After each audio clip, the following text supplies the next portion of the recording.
आठवां प्रत्याशी कैसे जीतेगा सर?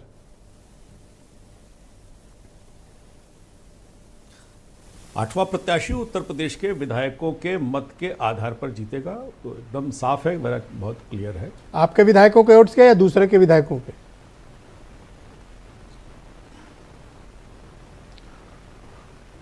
देखिए, निश्चित रूप से उत्तर प्रदेश में इस बार के बजट सत्र में ब्रजेश भाई एक बड़ी घटना होती है। जब राम जन्मभूमि के प्रश्न पर धन्यवाद का प्रस्ताव आता है तो समाजवादी पार्टी के 17 विधायकों को छोड़कर सारे समाजवादी पार्टी के विधायकों ने भी इस धन्यवाद के प्रस्ताव पर अपना समर्थन जारी किया था। यह इस बात का प्रमाण है कि भारतीय जनता पार्टी की नीतियों को लेकर भारतीय जनता पार्टी और भारतीय जनता पार्टी के समर्थक दल ही नहीं, विरोध के दल के सदस्य जो विधायक हैं वो भी भारतीय जनता पार्टी के वैचारिक आधार पर करीब आए हैं और उन्होंने फ्लोर ऑफ द हाउस इस चीज का स्पष्ट रूप से प्रकटीकरण विधानसभा के सत्र में विधानसभा के फ्लोर पर किया था। और दूसरी घटना, जब विधायक राम जन्मभूमि मंदिर के दर्शन के लिए जाते हैं तो पार्टियों ने अपने सारी प्रतिबद्धताओं को छोड़कर वे वहां खड़े होते हैं। मुझे लगता है कि इस प्रकार के निर्णय बड़े साफ हैं।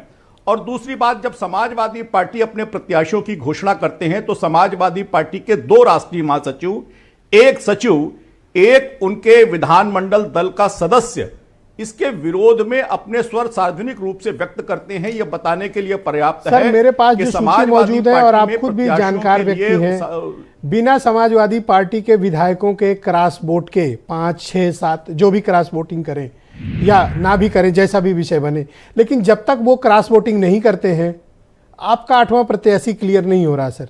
इसका मतलब कि आपको अपने आठवां प्रत्याशी जिताने के लिए समाजवादी पार्टी के विधायकों का वोट चाहिए। क्या सपा के विधायकों का वोट आपको मंजूर है? ब्रजेश भाई, क्यों आप देखिए ना, सदन के अंदर अगर समाजवादी पार्टी के विधायकों की 100 से बड़ी संख्या में केवल 17 विधायक ही समाजवादी पार्टी की विचारधारा के अनुरूप हाथ उठाते हैं तो यह बताने के लिए पर्याप्त है कि समाजवादी पार्टी के 80 से ज्यादा विधायक भारतीय जनता पार्टी के वैचारिक प्रतिष्ठान के प्रति अपना हाथ उठा रहे हैं। इसे आप सामान्य घटना नहीं मान सकते। राम मंदिर के दर्शन, भारतीय जनता पार्टी और राज्यसभा की वोटिंग 2 एक अलग विषय है। क्या राज्यसभा में आपको सपा के विधायकों का सपोर्ट चाहिए?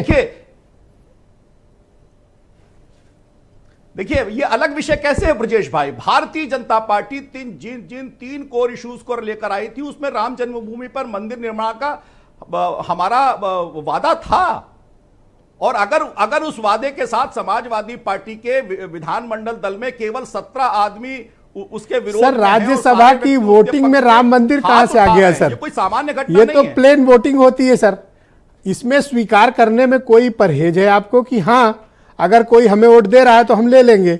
इसको आप इतना गोल गोल क्यों घुमा रहे हैं?